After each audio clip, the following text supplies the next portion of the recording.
Bismillahirrahmanirrahim. Makanya sering kejadian di masyarakat itu, wis hamil lagi kawin.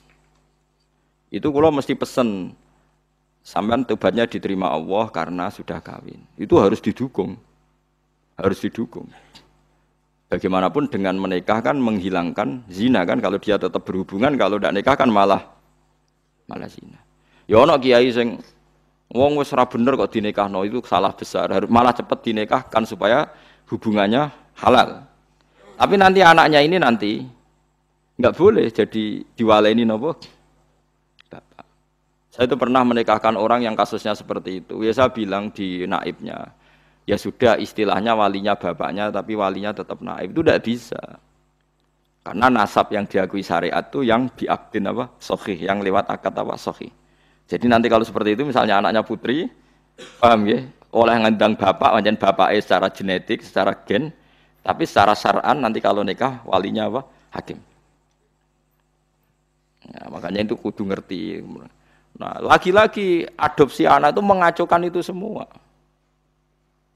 Nah, makanya agama itu membatalkan. Jadi kasih sayang boleh, kayak apa boleh lah. Seperti Rasulullah nganti nyisi ubelis itu. Usama, tapi nasabnya tetap Usamah bin Zaid bin Harisah. Harus jelas, Usamah bin Zaid bin Harisah. Tidak boleh dibilang Zaid bin Muhammad. Itu disebut apa? Ud'uhum li'abaihim huwa aqsatu intaqwa. Paham gitu? Terus kalau suwun supaya sampean terlatih lah ambek teorinya ulama. Ulama itu tidak hanya ngomong sosial. Saiki wong awam ana omongan sosial, ana melarat pe anak sugih. Saiki ana uripe dipe anak wong sugih, tukokno mobil, tukokno sepeda motor. Selalu yang dibahas itu sistem-sistem sosial. Saiki kepenak uripe penak dipe wong sugih. Agama itu tidak mikir itu toh. Agama itu mikir nanti kelanjutannya nasab itu kayak apa. Nanti kalau kawin sama mahramnya. Terus yang ketiga ini yang perlu sampean ketahui. Ini yang paling ngeri. Mungkin ini khusus ulama kelas berat itu didiskusikan. Tapi ini saya utarakan di sini. Ben sampean dadi ulama kelas berat maksudnya ben melok katut. Kalau terjadi adopsi atau tidak jelas itu ada masalah begini. Misalnya saya punya anak putri, Ruhin punya anak putri, jelas anak saya. Saya ingat betul itu anak saya. Terus karena Ruhin itu orang yang miskin, terus anaknya itu terlantar. Tapi dia tahu betul kalau anaknya itu hidup di biduan ini. Hidup di biduan ini. Terus Ruhin punya anak lelaki, mau kawin sama perempuan biduan. Enggak jelas. Dia yakin kalau anaknya itu di biduan, tapi tidak tahu yang siapa. Itu ada ulama yang mengatakan, jika jumlah perempuan itu masih bisa dihitung di kawasan itu, maka haram semua perempuan biduan. Karena ditakutkan jangan-jangan yang dinikah itu saudaranya kandung. Mulane kena di anak jogeman hilang. Soale ki anak wedok hilang ning Batam. Kowe jek eling betul nak ilange ning kawasan Pulau Gadung misalnya di Jakarta ning Pulau Gadung. Iku semua perempuan Pulau Gadung haram dirabi anak ember mergo dikawinkan kok rabi untuk dulur. Paham nggih? Dan semua ngeri betul itu. Mulane wong nak di anak kudu jelas manggon ndi saiki melok sapa. Terutama semegatan-pegatan yo yo. Kok dia ada anak neng Banyuwangi dia mulane tak elingno bolak-balik. Bejo dia ketemu tak kon nulisi uripe ning ndi. Karena kalau masyarakat hanya ngomong wis mbok wesli ta ora mangan ta ora, ulama itu kepentingannya lebih dari itu, paham ya? Paham ya? Itu bolehnya kalau kampung itu masih bisa dihitung. Itu satu kampung tuh haram semua kan. Jadi misalnya sak biduan jumlahe 700 wong. Berarti 700 perempuan itu haram dinikah anak Ruhin sing lanang. Mergo ditakutkan saudaranya. Ya misalnya sampean bantah ngene. Gus, saiki wis modern. Sing dirabi kan jelas. Misalnya anak Pak Rumanto misalnya, atau sing dirabi kan jelas anak Mustafa. Kudu ana seksi tenan anak iku anak Mustafa. Misalnya padha eleke apa padha apane lah dibuktekno anak miripe iku tenanan. Sampai begitu agama ngatur. Makanya anak ini nomor satu harus jelas rimbanya di mana, alamatnya mana. Ini bukan urusan sosial wedi terlantar. Nanti ada nisain mahsurat dan nisain ghairi apa? Mahsurat. Dan itu punya akibat haram tidaknya menikah kawasan situ. Nah, kecuali orang mahsurat kayak kasus orang-orang Arab yang di Indonesia itu yang Kan ada itu peneliti Mekah yang punya keluarga itu dulu kan banyak ketika ada revolusi Wahabi itu banyak ulama Sunni yang diusir, sebagian hidup di Indonesia. Kayak keluarga saya, Syekh Umar bin Jabbar, banyak yang hidup di Indonesia. Dia yakin bahwa anaknya di Indonesia. Karena dia sempat nikah orang Indonesia, punya anak di Indonesia. Bawang Banyumas, bawang Kudus. Dia ini mamang. Lah berita di Arab, pokoknya dia yakin, nah anakku ono sing Indonesia wedok. Terus anak lanang dia mau nikah orang Indonesia. Lah iku oleh asal ukurannya Indonesia, tapi nak disebut kayaknya di kawasan Banyumas, pas itu isunya di Banyumas. Ya satu Banyumas enggak boleh semua. Tapi tidak sampai satu Indonesia gitu. Paham ya? Masa Indonesia ya repot tuh kan. Tapi tentu sekarang itu orang sudah modern ya. Artinya modern itu misalnya sing dirabi kok pesek, cilik, gak mungkin sama anak bapak ini kan ya nanti ya tetap ada lah. Tapi secara umum akibatnya sampai begitu. Jadi saya cerita akibatnya itu sampai begitu. Terus niki tiyang niku dorapati ngaji usul fikih, wah kudu persis Nabi. Nah persis Nabi kan nak sedekah ya kurma terus sigar. Mergo Nabi dawuh, sigarane apa? Kurma. Aja utuh wong dawuh kon sigar. Terus nak sedekah iku kudu sampil wedhus, aja daginge, sampile. Muayo repot kan. Nah, itu saya puas sekali saya baca jawaban Imam Ghazali. Jadi ketika beliau sugeng itu makalah yang di Ihya itu banyak yang gugat. Terus beliau menjawab jawab iskal itu. Saya alhamdulillah punya kitab itu jarang yang punya, tapi saya alhamdulillah punya. Dan di antara jawaban itu beliau menjelaskan fal ma'ani ausa'u minal ibarat. Karena ibarat ini pasti terbatas. Ya terbatas dong. Misalnya kalau ngomong mbek Ruhin tak jak mareng, wis mangan sak karepmu gitu. Ya sak karepmu itu kan ya iso diukur kan. Wong dijajakno ku etikane piye. Wes ke nang omah kene kaya omahmu dhewe, terus ke mlebu kamar njupuk dhuwit ning kotak.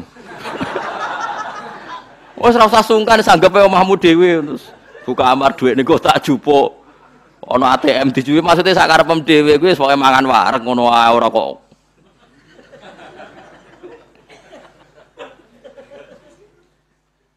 Ya nek wong Jawa kan ngoten niku wis.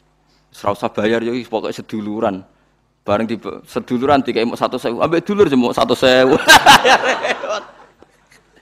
Bahasa Jawa iki ora jelas. Sak nak kerja ning ngene ora usah mbok hitung profesional seduluran ae. Seduluran niku malah larang lho. Mosok dulur mau dikai 100.000. Utawa maknane seduluran niku ora usah bayar wong ambek dulur. Wah ayo repot. Mulane niki penting ya kula aturaken. Dadi fal ma'ani ausa'u minal ibarat. Sebab itu terus ditemukan ilmu usul fikih itu yang bisa menganalisis maknane hadis Rasulullah sallallahu alaihi wasallam. Karena kalau nuruti tekstual itu ya repot. Ya karena Nabi orang Arab Nabi kalau sedekah misalnya ngasih Wais Al-Qarni ya jubah. Ya karena Nabi orang Arab. Saya yakin andaikan Nabi orang Indonesia mungkin ngekek ruhin ya baju hem bukan jubah. Ora pas nak cah lagi di napa? Di napa? Jubah, wong kalau gojlok kan pakai jubah piye?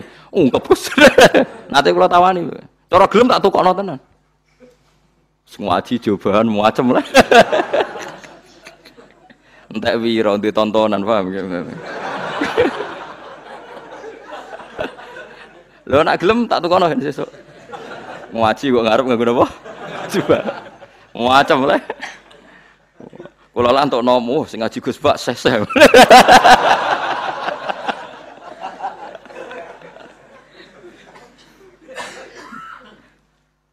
Jadi paham, maksudnya rasa cangkem elek terus ana wong, apa nggih langit bumi 6 dina terus ana cangkem elek. 6 dina diitung apa? Wong zaman iku ora ngono apa? Oh iku cangkem elek. Lah iku ora oleh, ngono iku ora oleh mergo fal ma'ani ausau minal apa? Ibarat. Jadi ya sudah dikira-kira dhewe mergo yang mengikat itu semangat maknanya bukan redaksinya. Dia bukan apa? Redaksinya. Itu disebut apa? Fal ma'ani ausau apa? Minal ibarat. Li annahu krana sak temene kelakuan ulam yakun ora ana iku sama ing dalem kono-kono panggonan apa samsun srengenge. Maksude 6 dina wis kira-kira 6 dina saiki. Aja mbayangno 6 dina zaman iku ora ana srengenge, ora ana dina. Walau sya umpama ngersakno sapa wa ta'ala la khalaqa. Tapi wong Yahudi nak beda Kanjeng Nabi ku ya ngono iku. Oh Yahudi jangan kurang ajar. Mat, jare sampean iku kiamat. Iya kiamat jare Kanjeng Nabi. Bumi diapakno, Mat? Ya dihancurno. Lah pas iku manusa-manusa ditakok endi? Ya melok goncong. Gak sing nabi-nabi kaya kowe manut endi. Perkara lah dijawab ning bumi ra melok hancur. Mat, sampeyan ya kiamat jare Nabi. Lah pas bumi dijur nabi-nabi terus ditakok endi? Maksudnya nak melok ning bumi kan melok hancur. Jadi Nabi sungguh Yahudi. Oh, no, saya ditakono. Wah, repot. Jadi dia itu, wah, gaya kekacauan sebenarnya gaya kekacauan pikiran dia. Lah sing rodok niru Mu'tazilah iku ya koyo wong Yahudi. Cuma Islam ngono ya, tapi koyo lane cara keyakinane Mu'tazilah iku swarga mbek neraka saiki ora ngono.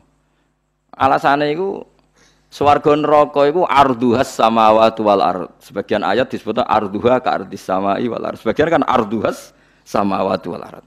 Wasari'u ila maghfiratin mir rabbikum wa jannatin arduha. Nak ambane swarga iku padha karo langit bumi. Nak saiki sono didakok endi? Lho jenenge donya kok mok langit mbek bumi. Swarga sitok iku ambane padha karo langit. Bumi anak pitu terus sepiro? Lah anak saiki wis ana didakok endi ra ana nggone. Mulane cara Mu'tazilah swarga iku anane sok ben dadi nek wis wong kiamat kene iku lagi swarga digawe. Cara Mu'tazilah. Jare ahli sunnah ya ora mesti didakok endi urusane pangeran, sementing ngono-ngono ae. Lah alasane ahli sunnah critane Nabi Adam. Nabi Adam diusir ke swarga. Lah nek swargane ra ono diusir kondi kowe jajal. Ya ulama ku asline cangkem elek, cuma ulama darani ngendikan asline bantah-bantahane ku mau pinter-pinteran. Lha iya critane Nabi Adam diusir kondi. Swarga. Lah nek swargane ra ngono diusir kondi. Jare Mu'tazilah ora ngono. Jarene swarga ku ambane langit bumi. Nah saiki ono didakok endi kan ra sedeng kan. Nah, padha cangkem elek to nek bantah-bantah. Lah akhirnya terakhir padha cangkem, ayo padha mati, jajal didakok ndi kowe. Ora roe. Lah wis koyo ngeten iki, dari langit bumi digawe pinten 6 dino. Lah ukurane apa wong zaman iku ora ngono napa? Srengenge. Aja geman ora sampe melok ngono, bener Imam Ghazali, kula seneng niku. Istilahnya apa fal maani au saun apa minal ibarat. Dadi kudu roh kok edan. Dadi wong aja terikat lafadz tok, mergo fal maani au sau minal ibarat. Ya mungkin ya cara usul fikih itu jelas ya kok ide itu usul fikih saya sangat napa ya saya sangat itu memang ada analisisnya. Walau sa umpama ngersano sapa wa taala la khalaqa iktine gawe sapa wa taala guna ing samawat lan ardh oleh gawe filam hatin ing dalam sak kedepan. Lawal udulu te pindah anhu saking al khalqi filam hatin iku li ta'limi khalqihi krana mulang utawa ngajari pira-pira makhluke Allah atas tabuta ing sithik-sithik. Dadi Allah gawe langit bumi kun ya iso, tapi kok nganti 6 dina ben wong dilatih apa-apa ora langsung. Dadi sugih ora langsung kene apa-apa kok sithik. Dadi nek kok sithik wis kesuwen sementing ora langsung. Dadi Allah iso wae gawe langit bumi niku filam hatin. Tapi Allah gawe 6 dina niku nunjukno mulang nak wong niku ora oleh napa sepuntan. Semastawa mongko nuli nguasani sapa wa ta'ala al-arsy ing atase aras to semastawa mongko nuli ngatur sapa wa al-arsy. Mbok manane munggah kita kok munggahe piye ngono ya repot bare perkara ya. Kan terus do debat tenak munggah-munggahe piye. Huwa utawi jenenge aras fil lughati dalem lughat ku sarirul mulki. Iku napa singgasanane kerajaan. Sarirul maliki iku singgasanane kerajaan. Iki ora usah takok luguhe piye manggon ndi ya senengane kok takok.